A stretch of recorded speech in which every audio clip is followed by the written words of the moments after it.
Hey everybody, welcome back to another episode of Tech and Beer. We're live again today from the Celtic Corner in Dartmouth, Nova Scotia. And today we're going to be talking about technology in healthcare and how technology is impacting healthcare, changing healthcare, and a lot of fun things around that. And our guest today is Keltie Jamieson. Welcome, Keltie. Thank you.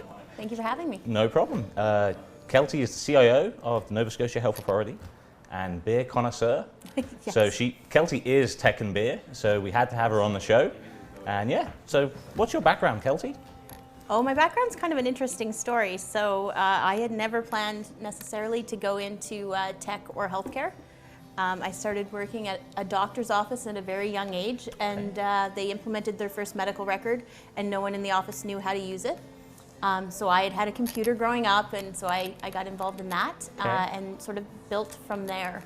Wow. So I moved into various positions, and then actually the vendor from that doctor's office for the software we used moved me to Alberta, and I did implementations all over North America, and then went to Alberta Health Services. Awesome. So literally straight into healthcare and technology.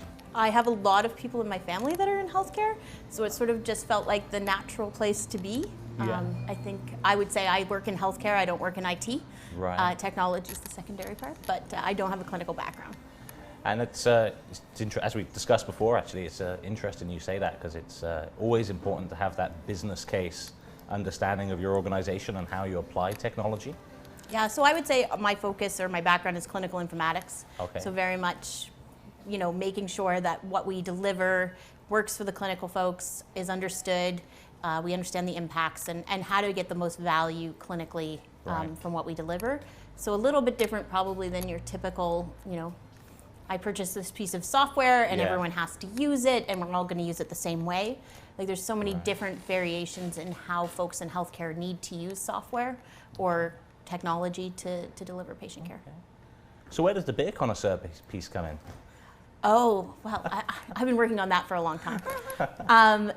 I think, when did it start?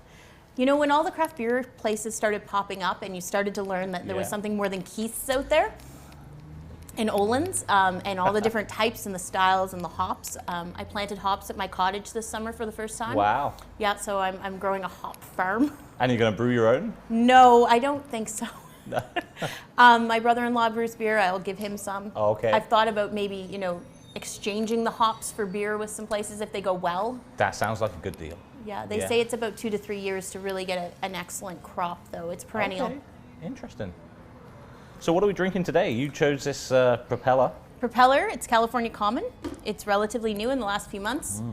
It's a delicious semi-blonde sort of brew with a hint of what I'd say a red and a punch of hops. Right, it's definitely got a bit of a punch and really interesting color to it as well. Yeah, there's nothing else I've had quite like it. No, it's delicious, yeah. So, on the show we talk about different areas and how technology changes the areas and impacts them and affects the future.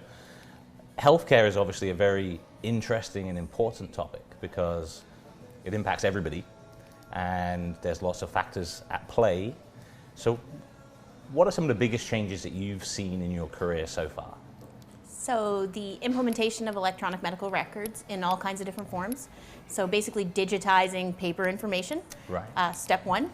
And sometimes that's very useful information. Sometimes it's a copy of a picture of something that was handwritten. Yeah. So there's lots of variations on that. And so you kind of have this data, and depending on your setting, some areas I would say are further ahead than others.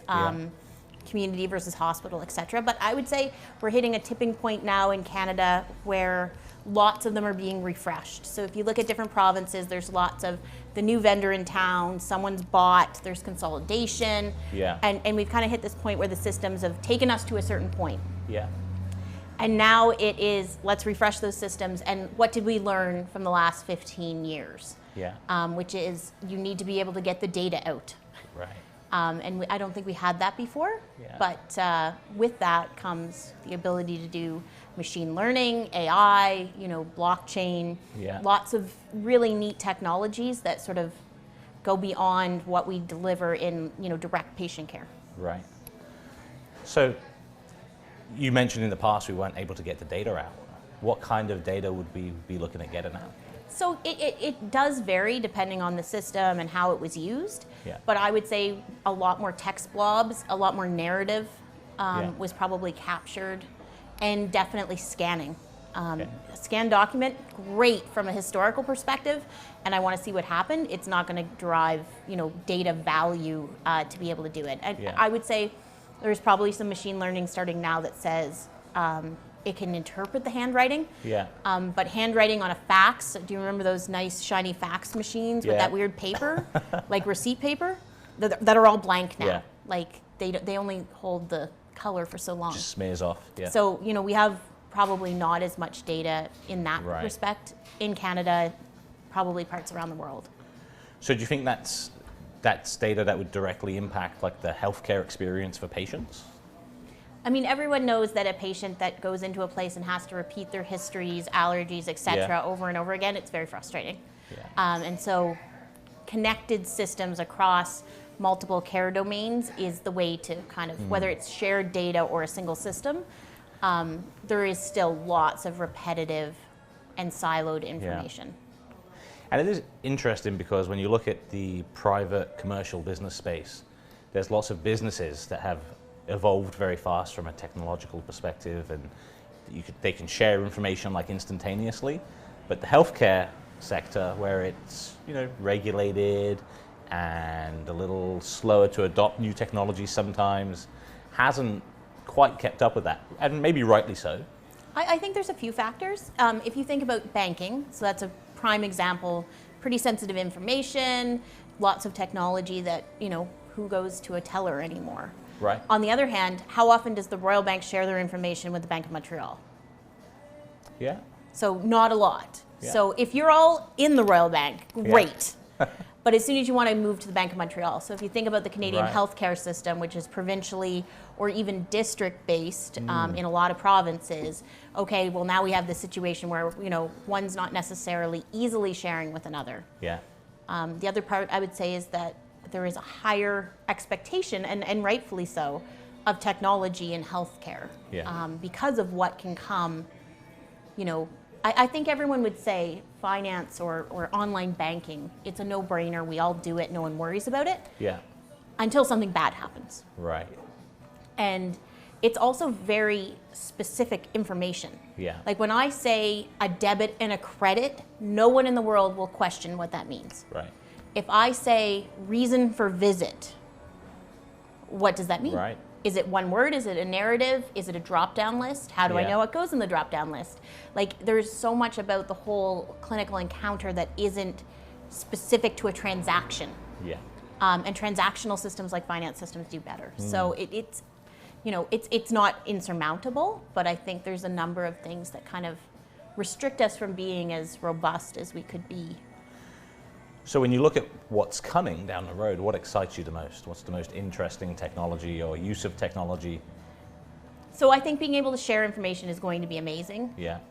And absolutely impact how we deliver patient care at the bedside. So there are places in Canada and across the world where they can actually look at your lab results for the last 24 hours in the hospital, look at your vital signs and say, you're deteriorating, I'm gonna actually start you on medication before you become septic, Yeah. about 24 hours before a human could pick it up in the data. Wow. So there's some really significant like frontline patient care impacts that can happen. Yeah.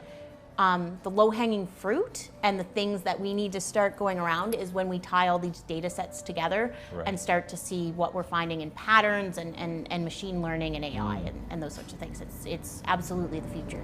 Yeah. Interesting. And who are like some of the big players that are exploring these things now? Like Almost everyone is doing something. Okay.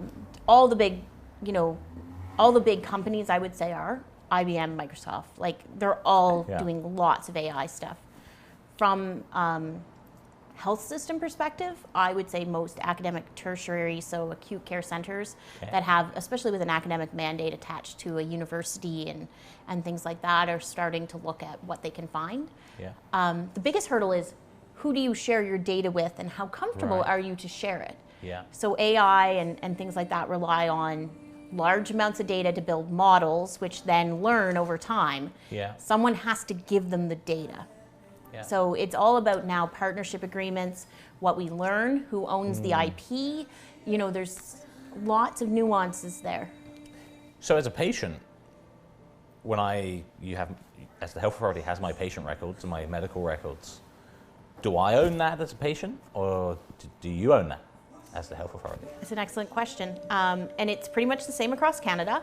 The patient ultimately is the owner of their own information. Okay. They have a custodian who would be their family physician, the health authority, etc. Okay. So there's different roles in that, and the provincial privacy legislation governs it. Nova Scotia and BC are very similar. The rest of the province are nuances of it, but you know, essentially that's the same thing. So you can always request your information, and it is required to be given to you. Yeah. But as far as who's the care and feeder and safe keeper of it, it would be the custodian. So when it comes to leveraging some of these like AI, machine learning, sharing of information, what rights do I have as a patient? So I'm not a privacy expert, so No, absolutely. you're kind of putting me on the spot. I'm sorry. I think it gets into, though, de-identified data versus identified. So de-identified data and what we do with that is very different. Okay. And what you would do That makes sense. or who you would give it to. So there is absolutely consent laws about, you know, who can do things with your data without you knowing. Interestingly, there was a study out of the UK last week that said patients were asked how comfortable they were to give their data for research and, you know, learning and things, and they were actually really comfortable. Yeah. But they want to be asked. Right. Everyone likes the option to say no, even if they want to go along with it. But from a technology perspective in general, if you look at the European legislation on privacy and like the idea of I want to be forgotten, Yeah. I mean, that's a tricky piece of legislation. Well, that's where you got me thinking there for a second, because the GDPR that's just come into effect has huge ramifications. All around the world. And because it affects everybody that's a European citizen has the right. Everyone that uses a piece of software is a European citizen. Yeah. So if you log into Hotmail, And I'm a European citizen. So even though I'm not in Europe, wow. that actually has some impact on me if I wanted to leverage it. So it's kind of complicated because I live in Canada. But then in the healthcare space, you think of, okay, you're going to take all my vital statistics and my blood pressure and whatever medical information you want and share it with a machine, and that's going to, you know what I mean? So there's questions there. So it's kind of interesting. And it's not, I think the thing with doing the like big data and the machine learning is it's absolutely not ever about one person's data, because it has no value that way. It's true. It's about massive quantities of patterns. Right. And so would you care then? Would you have the same feeling when it's like, I'm not identifiable, no one cares? Yeah. And if that was a way of making healthcare more affordable, finding treatments, you know, delivering things like that, like who would actually say no? Yeah. I always find it funny when people say, like, you know, privacy legislation, and I mean, I absolutely believe privacy legislation is the way to go. But in a healthcare setting, there's also things like I'm in the emerge and I'm sitting next to a person, you know, who's giving their whole life history. In an emergent situation, sometimes you just do what needs to be done. Yeah. Yeah, at the end of the day, you're in that situation. I just want to. You want to be better. I just want to be better. I want to be alive, right? So I want to get through this. So yeah, it makes sense. Okay. So from your perspective, what can you tell us about what you guys are doing at the Nova Scotia Health Authority from a technological perspective? So we Some are of the fun stuff. We're relatively new, really. Like if you think about the health authority forming and everything sort of coming together. So there's been a lot of foundational work to kind of get started. Something that no one thinks is super exciting, but I do, is our interface engines, which run all of our messages between our systems. So we are consolidating and redoing that. And that's been a behind the scenes very exciting project. Yeah.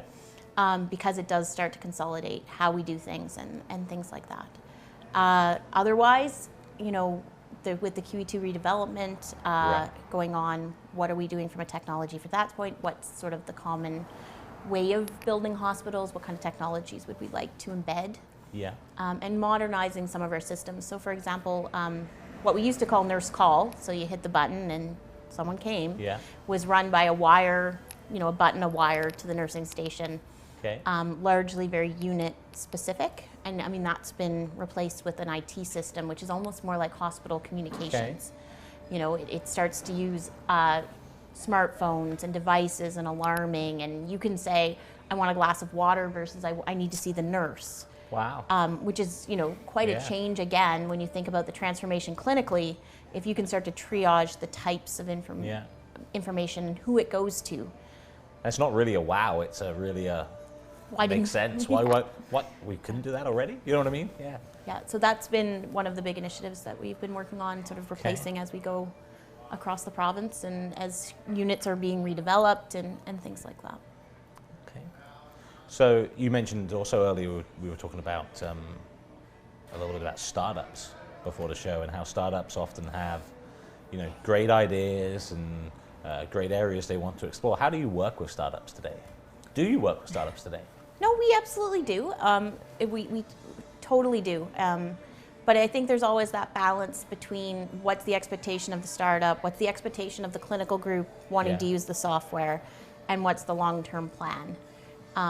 And if we go into it understanding like this is a pilot, we're going to evaluate where is it going to go, great. But again, we still need to make sure that it has some minimum auditing. Like we are governed by privacy legislation and things like that.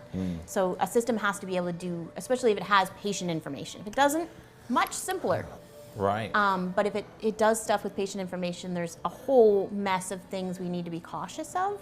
Now, if patient information is non-identifiable, do they have access to that to use it easier, or? I don't think so. No. That would, again, take a whole bunch of agreements and things like that. It's not like there's an open door for those sorts of things. But if someone came in and said, I wanted to do some sort of tracking for a widget, I'm making this up, and it has no patient information in it, and it's going to solve a problem in the hospital to move people around and find out where they're going, like maybe patient navigation, because hospitals are confusing. Right. That's a much easier implementation than I want to have patient information that I store and I do something with and things like that. Like, that requires a login. It requires role-based security. We can only give you as much information as your role has. And it's just working through how do you cycle into those pilots and information. And then what do you do at the end? Right. So if it's really, really great application, at the end, sometimes it needs to be beefed up to become something that you could scale. Right. Maybe it has a local install. Well, we have a lot of computers. Local installs are really tricky. If I can't push it out, if I can't update it. So, but then you have to go back to these people who become dependent on something. Right. And say, I know you loved this for the last 6 months. We were just testing but now we're going to turn it off. It didn't really work. And it worked really well, and I'm really sorry, but I can't deploy it. Or I can't sustain this model long term. Who's going to maintain it? Yeah. So it's always trying to figure out the right place to put the apps and who to work with and make sure everyone understands. What do we do? There's a chance it might not work at all. We have things that go in, under the guise of a pilot, and at the end you go, I think we need to take this away and think about this approach. Interesting. And Nova Scotia right now, from what I understand, that whole one patient, one record, sharing the documents across all the locations, how far out are we from that? I know it's an ongoing kind of... We're in active procurement, so there's not lots I can say. Yeah. So, we are actively in the process of procuring that system. But once you procure one, what would be the timeline for, how long does it approximately to install that kind of system? The market would say it's often 18 months from contract signing to go live. Yeah. Give or take how you plan to implement it. So realistically, it's probably 36 months. So Mackenzie Health, which would be just outside of Toronto, big hospital, did 15 months. Oh, wow. Okay. Alberta Health Services is going live, and they're planning about 18 to 20 months. Yeah. So I don't think so. Yeah. But there is nuances. How big are you going? How are you doing it? Every IT project's a bit like that, right? So at this point, it's a very gray bucket. Yeah. But there's lots of work to do to prepare. So from a project perspective, we are going to be starting to actively work on it, regardless of where procurement is. Yeah. What's the biggest technological challenge to doing a project like that? I don't think it's any different. It's the people. The technology is the easy part. No, it's the change management. I mean, you're going to tell a lot of people that they have to potentially do something differently. I mean, imagine every time an iOS app updates and you go, why do I have to do it this way now? And now I have to explain it to a whole bunch of people who may or may not be really comfortable with technology. If you've only ever charted on paper or written handwritten letters, and now I have to tell you have to do it all electronically, I mean, it's a huge change. Right. So yeah, like there's lots of pre-work to get going. Yeah, and that makes total sense. I mean, I've worked on a number of ERP projects in the past, and it's when you're changing processes, or even if you're not really changing the process, but automating part of it and changing how people interact with the process, the people are definitely a big challenge, and it's, that makes sense. I think it's easier than it probably was 10 years ago. Hopefully. I remember teaching people how to use a mouse. Yeah. Which was always interesting. They always wanted to use it with their left hand if they were left-handed. Yeah. I'm like, oh, I don't even know how to explain how to do this, like a rope mouse clicks. Interesting. So, outside of the hospital setting, what do you see from a changing perspective that would impact a patient in healthcare? Home technologies, wearables, apps.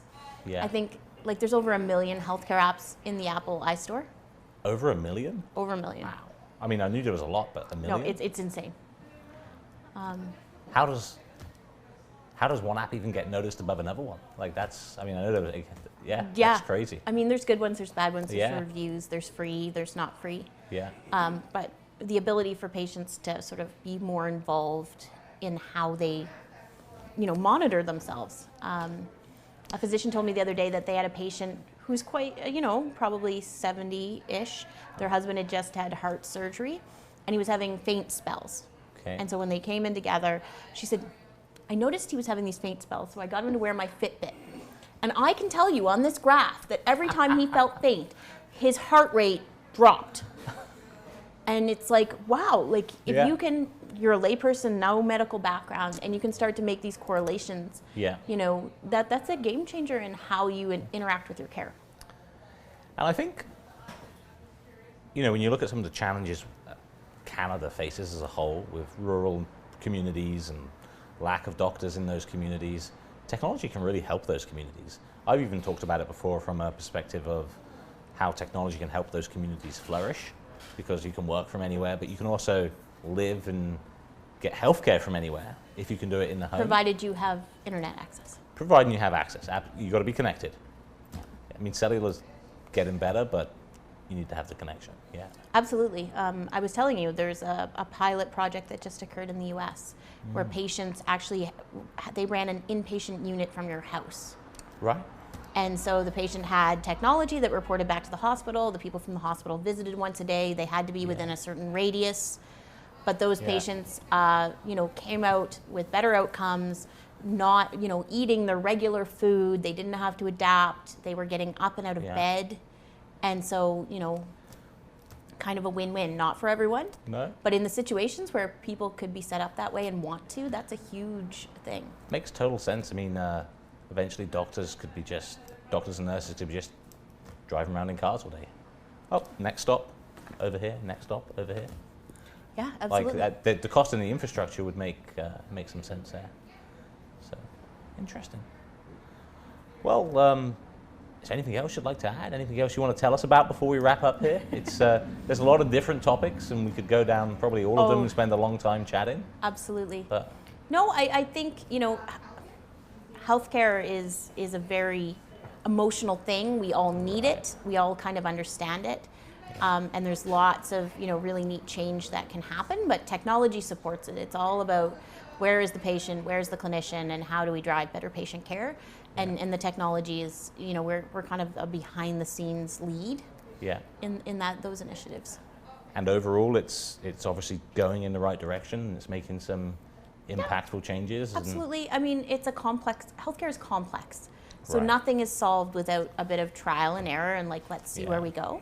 And change always takes time. And change takes time. Even in the simplest of organizations, let alone the healthcare industry. So, Absolutely.